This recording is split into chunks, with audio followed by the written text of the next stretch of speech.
Gauthier Lebret, vous voulez nous parler d'Éric Zemmour, de ce qui s'est passé à Brest alors qu'il faisait une signature de son livre et les violences qui ont eu lieu contre les personnes qui venaient faire dédicacer leur livre par Éric Zemmour. Bon, déjà, Éric Zemmour a mis en cause le préfet, il a porté plainte contre l'État, il a porté plainte contre la CGT. Qu'est-ce qui s'est passé? Racontez-nous. Et une vingtaine d'organisations, puisqu'il y avait une manifestation, donc justement, qui n'était pas interdite, contre sa venue. C'était contre le racisme, contre l'extrême droite. Mais évidemment, ça visait Éric Zemmour, puisque ce jour-là, il tenait une séance de dédicace. Et donc la manifestation, on l'a vu, a totalement dérapé, puisqu'il y a des antifas, mais aussi des manifestants qui s'en sont pris aux lecteurs d'Éric Zemmour. Et là, il y a un récit qui s'est mis en place. Un récit parallèle. En fait. Un récit parallèle où on explique qu'il y a eu des heurts, des affrontements entre pro et anti-Zemmour. Ça s'est produit dans le passé. J'ai couvert sa campagne présidentielle. En Corse, ça a été le cas. Il y a eu des affrontements entre pro et anti-Zemmour.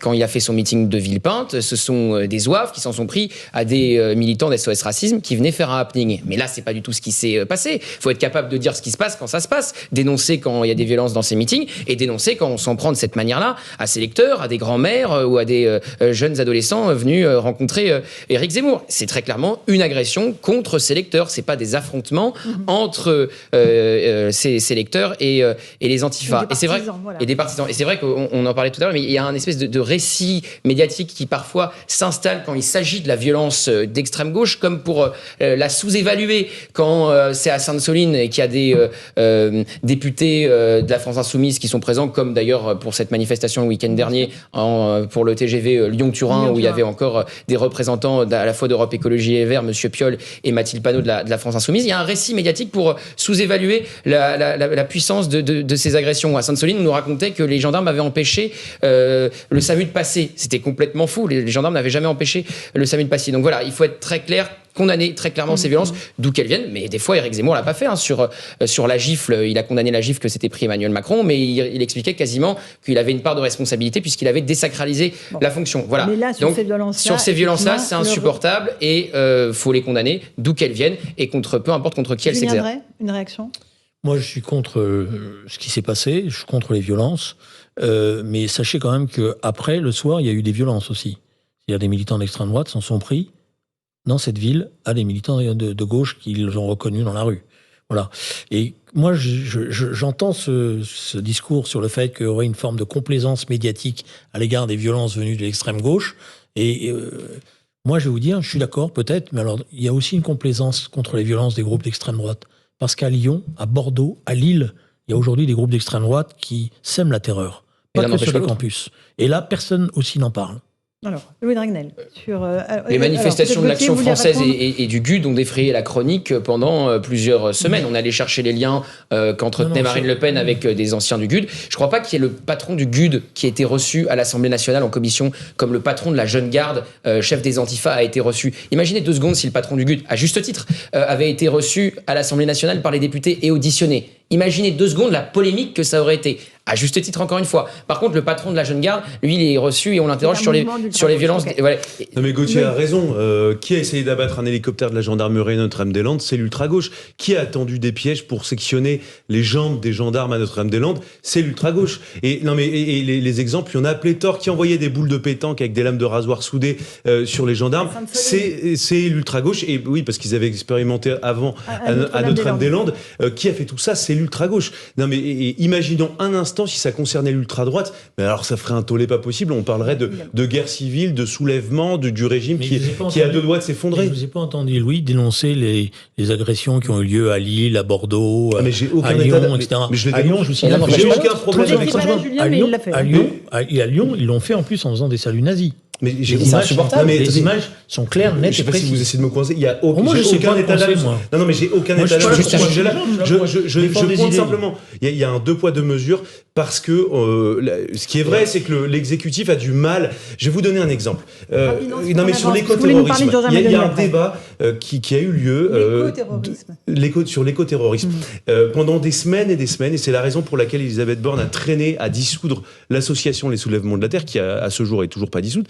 Gérald Darmanin dit il faut dissoudre l'association. Elisabeth Borne dit bah oui, mais en fait, ce sont plutôt des militants très zélés du climat. Donc, pour elle, en fait, c'est quasiment une éteinte à la liberté d'expression si on dissout l'association. Pour Darmanin, c'est de l'écoterrorisme. Au moment où Gérald Darmanin dit mais moi je veux mettre sur écoute un certain nombre de militants parce que ils veulent en découdre, ils veulent tuer des policiers, elle ne l'autorise pas. Non mais et le sujet il est là. C'est-à-dire qu'il y a du bon et il y a du mauvais terrorisme. Moi je vais vous dire le sujet où il est, c'est que la manifestation Lyon-Turin, c'est un succès pour le ministère de l'Intérieur. Et vous savez pourquoi ? Parce qu'ils sont pris à l'avance. Ils ont arrêté les cars. Ils ont pris les mesures nécessaires pour éviter. Ce qu'ils ont fait à Sainte-Soline, ce qu'ils ont fait dans le Tarn, à Lavore. Non. Là, vous racontez des histoires. À Sainte-Soline, ils ont laissé les manifestants se regrouper. Ils n'ont pas fait des barrages préliminaires. Ils ont attendu. Il y a eu des ouvertures de coffres la veille au matin. Puisque vous êtes. J'ai eu le rapport de police. Le matin, c'est-à-dire le matin quand c'est trop tard. C'est-à-dire le matin. Non. À Sainte-Soline, les consignes qui étaient données, c'était de laisser faire. Et d'ailleurs, même, puisque vous êtes très bien renseigné, en général, via vos rapports que vous avez avec les syndicats de police, même les syndicats de police ont dit le dispositif. Pas seulement, Julien. Le dispositif. Tout court, Louis. Oui, mais sur les. Allez-y. Sur la matière policière, je sais qu'il est bien renseigné, parce que j'entends. Voilà, les syndicats de police eux-mêmes ont dit ça a été fait n'importe comment. Là, ça a été. C'est l'affaire à Lyon-Turin. L'affaire Lyon-Turin. À Sainte-Soline, c'était les gendarmes. L'affaire à Lyon-Turin, elle a été bien gérée par le ministère de l'Intérieur. Sur le 2 poids 2 mesures, quand même, il y a une parole publique différente.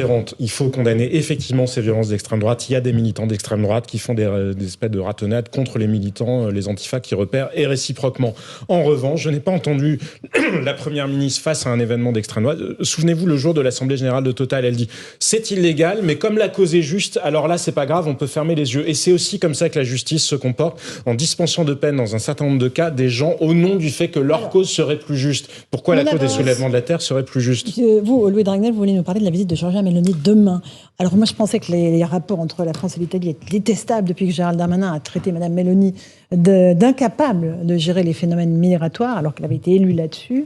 Donc là, visiblement, il y a un petit mieux entre Emmanuel Macron et Giorgia Meloni. Une visite plutôt inattendue, puisque effectivement, la première ministre italienne n'avait jusqu'à aujourd'hui pas été reçue en visite officielle en France, alors qu'on sait que les relations entre la France et l'Italie sont quand même assez proches. Le hasard fait que demain, ce sera la journée mondiale des réfugiés. Alors, est-ce que Emmanuel Macron a choisi ce jour-là volontairement ? On ne le sait pas. Toujours est-il que, a priori, Gérald Darmanin, lui, le ministre de l'Intérieur, qui a ferraillé durement avec le gouvernement de Giorgia Meloni, même il a eu des mots extrêmement durs, a priori, il sera toujours en Tunisie. Alors, est-ce que tout ça est le fruit du hasard ? Est-ce qu'on a éloigné Gérald Darmanin pour l'arrivée de Mme Meloni ? Je ne sais pas non plus. Et si on peut résumer l'histoire... Ils veulent parler aussi de la candidature de l'Italie pour l'Expo universelle. Ça, c'est du blabla. Je vais vous donner les raisons officielles. Officiellement, c'est pour parler effectivement de la défense de l'exposition universelle à Rome en 2030. C'est pour parler de la mise en application du traité du Quirinal et puis pour préparer évidemment le prochain Conseil européen. On sait que c'est extrêmement important que les deux chefs d'État se voient. Ils vont parler de quoi en vrai ? Non, mais l'objectif, c'est d'essayer de calmer un peu le jeu. Il y a eu des mots extrêmement durs. Ça s'est fait en fait en 3 épisodes. Premier épisode, Giorgia Meloni est nommée donc première ministre en Italie en octobre 2022 et là quasiment tout le gouvernement d'Emmanuel Macron lui tombe dessus parce qu'elle a eu des positions sur l'avortement et immédiatement elle était cataloguée rétrograde, tout ce que vous voulez. Deuxième épisode, au moment de l'Ocean Viking, Gérald Darmanin l'attaque très fortement et explique qu'elle est incapable de régler les problèmes migratoires sur lesquels elle a été élue. Et puis plus récemment, il y a eu des frictions à la frontière franco-italienne. Jordan Bardella avait fait le déplacement, ça a énervé passablement le ministre de l'Intérieur, qui, encore une fois, a essayé de la taper. Parce qu'il veut démontrer que le Rassemblement national, s'il était élu, rencontrerait les mêmes difficultés que Giorgia Meloni. Alors ça, c'est l'argument politique. Ensuite, quand on regarde la situation factuellement, l'Italie, 42 405 arrivées de migrants sur les côtes italiennes depuis le 1er janvier. Globalement, nous, les Français, on est très très loin de ces chiffres-là. Et donc, l'Italie, avec quand même... la Grèce, c'est les deux exactement, pays sont des pays les premiers concernés par les difficultés migratoires. Et objectivement, et je vais essayer de penser contre moi-même, parce que je veux passer la France est plutôt mauvais élève dans la répartition des quotas de migrants. Je rappelle qu'on a signé les accords de Dublin qui prévoient ces répartitions. Et donc voilà, aujourd'hui, Emmanuel Macron cherche à se rabibocher avec Mme Meloni. Il y a juste des divergences de...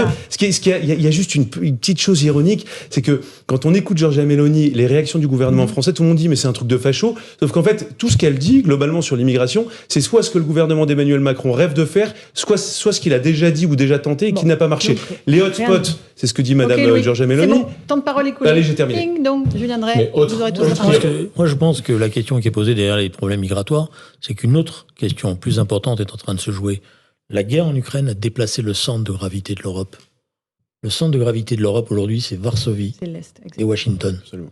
Et s'il n'y a pas une autre Europe qui se construit, une Europe de une Euro-Méditerranée, c'est-à-dire si les liens entre l'Italie, l'Espagne, le Portugal et la France ne donnent pas lieu à un nouveau traité qui permettra y compris de gérer autrement les flux migratoires, alors nous serons dans une Europe qui sera d'une autre nature.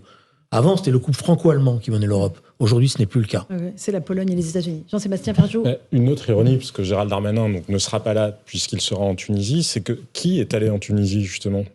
Giorgia Meloni, qui est allée en Tunisie avec Ursula von der Leyen pour négocier avec la Tunisie dans le cadre de l'accord qui pourtant a été signé par Gérald Darmanin, puisque ce sont les ministres de l'Intérieur de l'Union qui se sont mis d'accord. On est encore très très loin que ça arrive vraiment au pacte asile-immigration, mais il y a une dizaine de jours, justement sur une nouvelle manière de répartir les migrants et avec des pénalités financières pour ceux qui ne le feraient pas. Mais c'est elle qui était en Tunisie bien avant Gérald Darmanin pour négocier un accord avec la Tunisie, pour que la Tunisie soit partie prenante justement à cette gestion des flux de départ. Donc la rhétorique de Gérald Darmanin sur l'efficacité, la réalité c'est que c'est très difficile pour Giorgia Meloni, comme ça l'est pour la France, comme ça l'est pour la Grèce. Et je pense que ça n'a vraiment pas grand-chose à voir avec la couleur politique. Comme ça l'est pour le Royaume-Uni qui enregistre 600 000 entrées, qui n'a jamais autant enregistré d'entrées depuis le Brexit. Donc là, le droit européen ne prime plus, parce qu'on a ce débat en France, le droit français doit primer sur le droit européen. Il n'empêche que le Royaume-Uni n'a jamais enregistré autant d'entrées depuis le Brexit, avec un gouvernement conservateur, Rishi Sunak, en expulsant vers un pays tiers le Rwanda. Donc personne, pour le moment, n'a trouvé... Alors Julien Drey. Sur le Rwanda. Hein. Non mais avec cette volonté... Le Danemark ne l'a pas fait ? Non, personne. Ils voulaient aussi attirer des migrants. Je sais pas, mais... Il y a eu des tentatives d'essayer d'obtenir du Rwanda qui puisse être un État intermédiaire, mais pour l'instant, ça n'a pas été fait. Et même, on est en train de revenir en arrière sur le fond. Ça ne se fera pas. Ça, c'est la première chose. La deuxième chose, ce qui est intéressant, d'après moi, dans ce qui est en train de se passer en Italie, c'est qu'en fait, elle est demandeuse d'une coordination. Elle est pas. Au départ, on pouvait penser qu'elle allait dire, moi j'arrive, vous allez voir ce que vous allez voir. Voilà, elle se rend compte elle-même. Elle se rend compte elle-même qu'elle n'y arrive pas. Et elle est demandeuse d'une nouvelle coordination avec une répartition. Et donc, je pense que justement, par rapport à la discussion qu'on a sur l'Europe, c'est le moment où il ne faut pas être sectaire, mais tendre la main et coordonner. Et une autre ironie, puisqu'on parlait d'ironie, vous parliez de Jean-Luc Mélenchon. Hier, il s'est montré assez violent contre le fameux accord justement de répartition des migrants, disant que c'est scandaleux, parce que ceux qui ont de l'argent peuvent payer pour ne pas avoir des migrants chez eux. Mais j'ai l'impression que Jean-Luc Mélenchon nous explique qu'un référendum, c'est sacré, qu'on doit absolument écouter. Mais vous savez ce qu'il y a eu en 2016 ? Il y a eu un référendum en Hongrie où les Hongrois, dans leur écrasante majorité, ont dit qu'ils refusaient l'accueil de migrants. Donc pourquoi faudrait-il accepter des référendums en France, où en tout cas Jean-Luc Mélenchon semble considérer que c'est une espèce d'oméga de la souveraineté populaire et nationale, mais pas pour les Hongrois, ce sont des sous-citoyens ? Bon, effectivement. Le dernier mot, Louis Dragnel, sur cette visite de Mme Mélanie. Il n'en ressortira peut-être pas grand-chose officiellement. Si, non, mais je pense qu'il y aura officieusement, les liens c'est se important, retendent. il faut qu'on réussisse à se parler. Et globalement, derrière les écrans de télévision et les hémicycles, les deux pays se parlent, les services se parlent. Mais simplement, je reviens sur des petites choses quand même ironiques. Allez, une chose, 30 secondes. Une chose, vous voyez, par exemple, le gouvernement tombe à bras raccourcis sur Giorgia Meloni, qui veut par exemple empêcher les demandeurs d'asile d'avoir l'accès au marché du travail, parce qu'elle considère que c'est une pompe aspirante. Vous savez qui a mis en place cette mesure en France ? Édith Cresson, en 1991, première ministre socialiste. Bon, ben voilà, Julien Drey qui bougonne de son côté. Non, parce qu'après on s'est rendu compte que c'était pas aussi simple que ça, on a corrigé ça. En tout cas, merci Julien Drey d'avoir résisté aux assauts des jeunes loups présents sur le plateau, les Dragnel, Gauthier Lebret, bon, j'en sais pas dire, un petit peu moins jeune loup, mais si, néanmoins très sympathique. Gauthier Lebret, il boit des Coronas. Merci. Alors, recommencerai pas là-dessus.